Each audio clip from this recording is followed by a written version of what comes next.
Mesdames, Messieurs, bonjour. Très heureux de vous retrouver ici, à la Grande Halle de Cournon, tout près de Clermont-Ferrand, dans le cadre du sommet de l'élevage. Alors, qui a fait un CETA dans le dos de l'agriculture française? On pourrait même dire aujourd'hui qui a fait un Mercosur dans le dos de l'agriculture française. Comment se fait-il que l'on découvre au dernier moment qu'il y a des accords qui s'appliquent, alors que nos politiciens sont là justement pour en débattre, pour en discuter avec le peuple? Alors, les politiciens ici, au sommet de l'élevage, n'étaient pas vraiment présents cette année.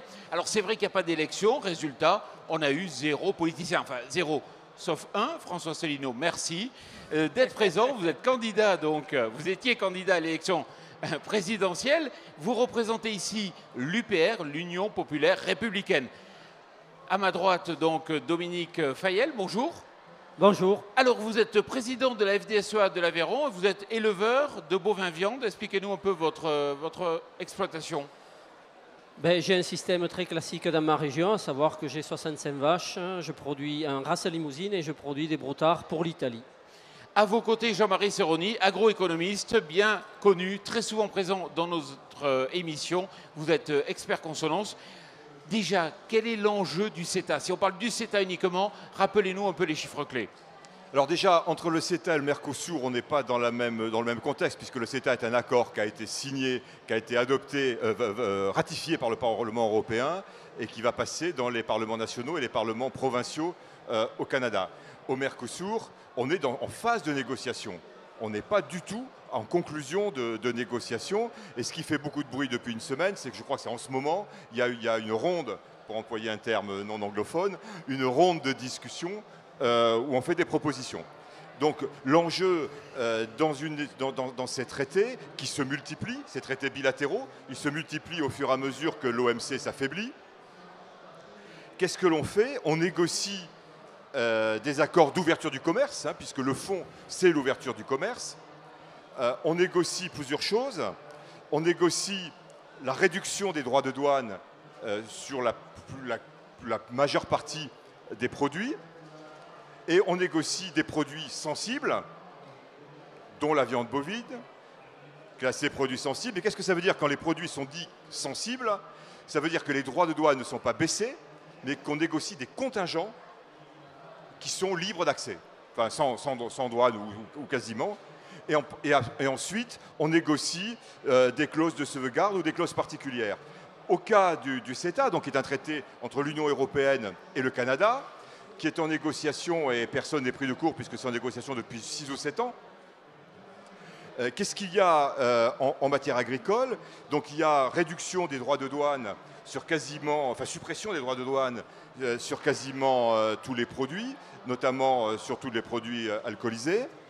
Et il y a dans les produits sensibles la viande porcine, la viande bovine dans le sens Canada-Union européenne, et donc avec des contingents d'importation autorisés. Et dans le sens Union européenne-Canada, en produits sensibles, les produits laitiers, notamment les fromages, sur lesquels il y a un contingent nouveau de fromage qui est ouvert à l'exportation sans droit. Et puis il y a deux éléments, me semble-t-il, importants en matière agricole. C'est la reconnaissance par le Canada de je ne sais plus combien, 100 et quelques IGP, indications géographiques protégées, dont une cinquantaine qui concernent la France. Et puis il y a des clauses, je dirais, de protection qui sont acceptées de part et d'autre, qui est que on n'importera pas de produits OGM et on n'importera pas de produits de produits animaux, donc de viande, en fait de viande bovine, hormonée, ayant eu des activiteurs de croissance. Voilà et puis pour la viande porcine, de viande traitée à la ractopamine. Merci d'avoir posé le débat. Alors c'est vrai, le CETA est applicable depuis le 21 septembre. Et de manière provisoire. Voilà, et le round de négociation en fait concernant le nouvel accord, la seconde vague qu'on pourrait appeler le Mercosur, depuis le 2 octobre, donc c'est effectivement tout récent. François Asselineau, comment se fait-il qu'on a découvert le 21 septembre que le CETA était applicable? D'abord, c'est un scandale en termes démocratiques, puisque le CETA, 90% du CETA s'applique depuis le 21 septembre, alors que ça n'a pas été ratifié par les parlements nationaux. Donc je pense que c'est sans précédent. C'est un coup d'État, en fait. Ça, c'est la première chose. La deuxième chose, c'est que vous dites « on a négocié ». Mais qui est « on » ? On, du côté canadien, c'est le gouvernement du Canada qui défend les intérêts du Canada. Du côté de l'Union européenne, c'est la Commission européenne qui défend 28 intérêts nationaux divergents. Ça veut donc dire que, comme toujours en matière européenne, l'Europe n'arrive pas à s'entendre puisque les intérêts sont opposés. Vous comprenez bien que les pays du nord de l'Europe, par exemple, les pays scandinaves qui n'ont pas d'élevage, sont intéressés par faire venir beaucoup plus de bœufs meilleur marché venant du Canada. Là, ce qui a été décidé, c'est que le nombre de tonnes de bœufs du Canada qui vont venir en Union européenne va passer de quelque chose comme 7 600 tonnes à 60 000 tonnes. On multiplie par 8 le volume de viande de bœuf qui va arriver en France. On multiplie par 6 le volume de viande de porc. On multiplie par 2,5 le volume de blé tendre. On multiplie par 6 le volume de maïs doux.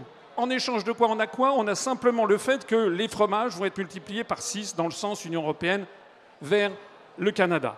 On a donc un accord qui est totalement déséquilibré, surtout pour la filière élevage en France, qui est dans une situation dramatique. Ce n'est pas moi qui le dis, c'est la FNB, où il y a 2000 exploitations en France qui ferment tous les ans. Et on est en train d'assister, vous allez voir ce qui va se passer dans les mois qui viennent, on va assister à un effondrement du prix du cours du porc au marché appelé 20, et vous allez avoir la Bretagne qui va être dans tous ces états. On est en train de condamner l'élevage en France à se réfugier sur des stratégies de niche. Alors, ce n'est pas la seule chose, parce qu'il y a un vrai problème démocratique également, donc, qui n'a pas été évoqué. C'est ce qu'on appelle le fonds de régulation commune, le FCR, et également l'ICS, c'est-à-dire l'Investment Court System, c'est-à-dire un système qui va permettre ensuite à des entreprises de faire condamner des États s'ils ne mènent pas la politique qui est souhaitée. Ça veut donc dire que c'est la fin de la démocratie. C'est-à-dire si un jour on veut changer de politique agricole, eh bien on sera éventuellement traîné devant les tribunaux. Alors tout ce que je viens de dire là, laissez-moi terminer un tout petit instant. Il y a un rapport qui a été sorti le 7 septembre au Premier ministre, à M. Édouard Philippe. Parce qu'il paraît qu'il y a un ministre de l'Agriculture en France qui s'appelle M. Travers, mais je ne l'ai pas vu, il ne vient pas, je pense. Il vient vendredi, mais pas sur le plateau, dommage. Bon, eh ben, très bien. Ben, vous lui demanderez ce qu'il pense du rapport de M. Angot, qui a été remis le 7 septembre 2017, et qui dit qu'il y a des mots très durs sur justement cette situation, en disant que cet accord, en réalité, va nuire à la filière bovine, va nuire à l'élevage, et qu'il ne comprend pas en définitive l'intérêt. Et si nos responsables politiques sont obligés d'avaler cette affaire, c'est parce que nous appartenons à l'Union européenne et que nous sommes obligés d'appliquer des décisions qui sont prises par 28 États. Dominique Fayel, est-ce que vous êtes inquiet? Ah oui, absolument. Je pense qu'il faut, quand on dit 10 000 tonnes, 60 000 tonnes, 65 000 tonnes, je pense que le public, ni même les producteurs, ne voient pas exactement. Tout ça paraît un peu abstrait. Si on compare à l'ensemble du marché européen sur la viande bovine, pour prendre cet exemple qui est le plus emblématique, c'est 7 milliards de tonnes. Alors on dit que ce n'est pas beaucoup, 60 000 tonnes. Sauf que si on le ramène à la part de ce marché qui constitue la partie de morceaux nobles, c'est-à-dire la partie la mieux valorisée, ça correspond à peu près à 600 millions de tonnes. Et c'est là où on voit que les 60 ou 45 000 tonnes, 50 000 tonnes nouvelles en fait concédées au Canada représentent une part finalement très importante. L'autre élément problématique, c'est les conditions de production de part et d'autre de l'Atlantique. Alors, qui sont déjà déséquilibrées avec le Canada, j'ai même pas besoin de vous faire le tableau, avec le Brésil, où c'est encore pire. On a identifié 46 substances qui sont autorisées de l'autre côté de l'Atlantique. Je parle par exemple des produits phytosanitaires qui ne le sont pas chez nous. Donc on a de toute manière des conditions de production qui accentuent le déséquilibre, qui provient essentiellement dans un premier temps de la compétitivité coût. Mais si on rajoute tout ce qui est en dehors des coûts directs, ben, c'est largement aggravé. Ce que dit le rapport, justement, ce fameux rapport qui a été remis il y a quelques jours. D'abord, nous, on souhaite qu'il ne soit pas ratifié par le Parlement national. C'est déjà une première étape, peut-être pas pour tout arrêter, mais pour réenclencher une phase de discussion. Il évoque la possibilité de mettre en place des clauses de sauvegarde, c'est-à-dire pouvoir arrêter, en cas de difficulté, les importations, faire des contrôles vétérinaires ou sanitaires renforcés. Aujourd'hui, on est sur un principe où chaque partie reconnaît le niveau sanitaire de l'autre, pour faire simple. Donc on fait confiance à la partie adverse. Nous demandons davantage de contrôle au départ.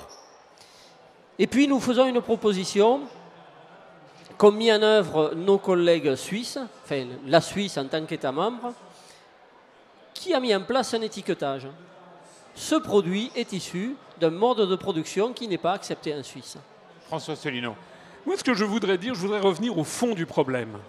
Qui a décidé de faire le CETA? Est-ce qu'on a demandé aux Français s'ils étaient d'accord? La réponse est non.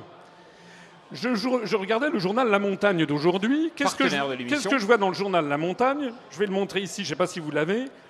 Le gros appétit des Chinois pour le bœuf français. Qu'est-ce que ça veut dire? Ça veut dire qu'ici même, au sommet de l'élevage, il y a en ce moment une délégation venue de Chine, un ministre venu de l'Iran, ministre de l'Agriculture, une délégation venue du Sénégal. Sénégal, Chine, Iran. Ils veulent acheter le bœuf français, ils veulent acheter des produits agricoles français. Et au lieu de faire alliance avec des pays qui servent nos intérêts, on fait alliance avec le Canada qui est là pour nous piller. Est-ce que vous voyez une délégation canadienne qui vient ici? Non, parce qu'ils ne veulent pas acheter du bœuf, ils sont là pour nous en vendre. C'est-à-dire que normalement, en stratégie, vous devez faire alliance avec les gens avec qui vous avez des intérêts communs et non pas avec des pays avec lesquels nous avons des intérêts qui sont contradictoires. Or, ceci nous est imposé, j'y reviens toujours et j'y reviendrai toujours, par le fait que notre pays appartient à l'Union européenne et que nous sommes donc obligés d'appliquer les stratégies définies par Bruxelles qui ne correspondent pas à ce qui est intéressant pour le peuple français. Dominique Faïel. En fait, bon, on est là à débattre dans un temps court. Il faudrait demi-journée pour pouvoir approfondir davantage. Mais on a c'est plus comme que ça. 5 minutes. C'est pas si simple. C'est évident que l'analyse que fait l'Union européenne et qui est partagée par une majorité d'États membres, c'est le fait que s'il y a 20 ans, le monde occidental et l'Europe en particulier étaient l'épicentre de l'activité mondiale, ça a déjà basculé. On va vers une période où finalement l'Europe ne se constituera qu'une périphérie de l'activité mondiale. Donc l'idée de s'ouvrir des marchés n'est pas absurde en soi, d'autant plus que, vous l'avez dit, on a aussi intérêt à vendre des animaux, de la viande à d'autres pays. L'autre difficulté dans ce traité, c'est qu'évidemment, le traité ne concerne pas que le bœuf et ne concerne pas que l'agriculture, il concerne tous les secteurs d'activité qui pour beaucoup ont à y gagner. En tous les cas, c'est ce qu'ils nous disent. Quand on s'adresse au MEDEF, ils nous disent, en gros, l'agriculture, je ne voudrais pas être grossier, mais qu'ils nous disent, vous nous embêtez. Vous les croyez encore sur vos c'est pas moi qui fais leur position, c'est eux qui les expriment. Bref, il y a d'autres secteurs d'économie dont on nous dit, j'imagine Areva, j'imagine Alstom, j'imagine le secteur bancaire, j'imagine le secteur de distribution de l'eau, etc., etc., les marchés publics, où je pense en effet qu'il y a une partie de duperie quand même. Bref, il y a d'autres intérêts. Et l'agriculture est noyée au milieu de tout ça. Et pire, l'agriculture est finalement quelque part la seule monnaie d'échange. C'est-à-dire que, prenez le Brésil, ils ont quoi à offrir? Du soja, du sucre, de l'éthanol et surtout du bœuf.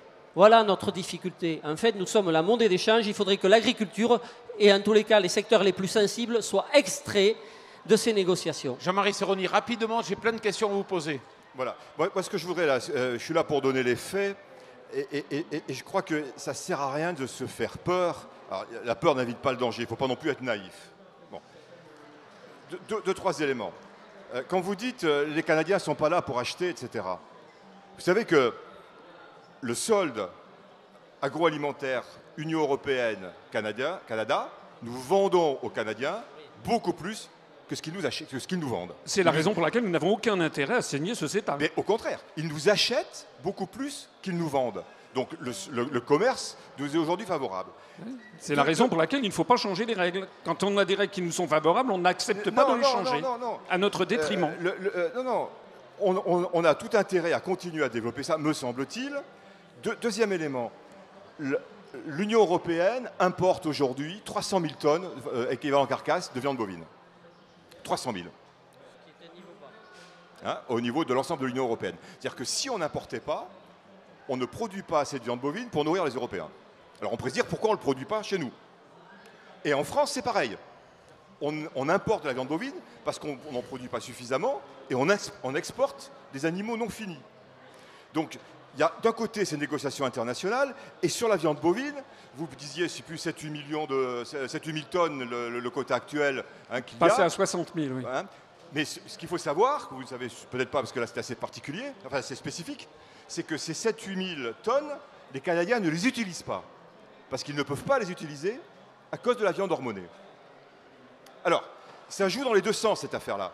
On pourrait se dire, mais finalement c'est un marché de dupes qu'on leur propose, en leur proposant de la viande qu'ils ne pourront pas produire, puisqu'ils ne pourront pas exporter de la viande hormonée. En fait, je pense que de ce point de vue-là, on leur permet de lancer des filières non hormonées. Et c'est du reste pour ça que les agriculteurs canadiens, et j'y vais d'ailleurs dans un mois faire des conférences là-bas, les agriculteurs canadiens sont vent debout contre le CETA. Exactement comme la FNSEA. Donc c'est bien que ça fait changer des deux côtés. Et je me dis, la viande est un des derniers secteurs sur lequel il y a des frontières douanières importantes. Bon, allez, maintenant, c'est un des derniers. Donc on sait, c'est peut-être pas ce coup-là, mais on sait qu'un jour ou l'autre, non, mais c'est important parce que c'est pas de la politique politicienne. Le temps avance. On sait que un jour ou l'autre, ces frontières vont tomber. Ce sera peut-être pas là, ce sera peut-être une autre fois. Donc la vraie question, c'est comment on s'y prépare. Les autres filières s'y sont préparées. Comment en viande bovine, où on a un décalage énorme, on s'y prépare. François Asselineau, en 2 phrases. En 2 phrases, je dirais d'abord, je ne suis pas d'accord avec cette vision des choses. Les Chinois nous disent qu'ils vont acheter 50-60 000 tonnes à la France de produits de viande de très bons marchés. C'est très bien. Mais donc nous devons nous tourner vers les marchés dynamiques du monde, qui sont la Chine, qui sont les pays d'Afrique, c'est comme pour les céréales d'ailleurs. Nous devons arrêter de torpiller nos intérêts nationaux pour le compte de pays comme le Canada. Je suis désolé, on n'est pas là pour servir un gouvernement français responsable, est là pour servir les intérêts des Français. J'ajoute que ce qui se cache derrière tous ces systèmes, il faut avoir un peu de bon sens. On va maintenant importer de plus en plus de produits alimentaires du Canada, du Brésil et autres. Au détriment de quoi? Au détriment du climat. Il n'est absolument pas question du réchauffement climatique dans toutes ces affaires. Au détriment de la santé des populations, au détriment du bien-être animal. C'est l'industrialisation générale. Est-ce que c'est ce que veulent les Français? La réponse est non. Au XXIe siècle et de plus en plus dans les années qui viennent, les gens voudront qu'on respecte le bien-être animal, qu'on protège le climat, qu'on développe la production locale. Ce genre d'accords, c'est des accords dignes des années 90 du XXe siècle, ce sont des accords périmés. La France doit s'y opposer et pour s'y opposer, il n'y a pas d'autre solution que de dénoncer notre appartenance à l'Union européenne et de sortir de l'Union européenne. Dominique Fayel. Alors, le Parlement européen vient de prendre une position il y a quelques jours relatif à la négociation qui va s'ouvrir avec l'Océanie et qui demande l'exclusion des secteurs sensibles. C'est la première fois que ce genre de position est prise. C'est donc intéressant et nous demandons à ce qu'elle soit appliquée aux accords en cours de négociation Mercosur, voire qu'on puisse revenir dessus pour le cadre du CETA. Ça peut se discuter sur le Mercosur, le CETA. C'est peut-être compliqué, sauf que s'il y a un vote négatif d'un Parlement national, on pourra peut-être revenir à la question. L'enjeu sur le Mercosur est beaucoup plus important. Sur le CETA, je termine. Vous avez parlé de génération précédente d'accords internationaux. Justement, le CETA ouvre la voie à la nouvelle génération d'accords internationaux. C'est pourquoi il faut être extrêmement attentif sur la façon dont on amorce cette discussion, dans tous les cas, dans la façon dont on l'aborde et on la met en œuvre, parce que ça fera, entre guillemets, jurisprudence, même si le terme n'est pas propre juridiquement, ça aura de l'influence sur la façon dont on mettra en œuvre les autres accords. S'agissant de la viande bovine, il est évident que le Mercosur est pire que le CETA. Mais globalement, je pense qu'il faut être très vigilant en premier sur le CETA parce que ça va conditionner la suite. Alors pour que tout le monde comprenne, il faut comprendre qu'effectivement il y a une seconde vague avec le Mercosur et une troisième vague avec les accords l'Océanie. Je pense que sur la tactique, il ne faut pas se tromper. Le CETA, c'est fait. On est sur la phase de ratification finale, c'est oui ou non. Ça dure depuis des années, on n'a peut-être pas fait ce qu'il fallait, j'en sais rien, mais voilà. Le Mercosur, c'est complètement différent. D'abord, c'est des enjeux en viande bovine beaucoup plus importants. La viande bovine était hors des négociations. L'Union européenne vient de faire une offre où elle la met dedans.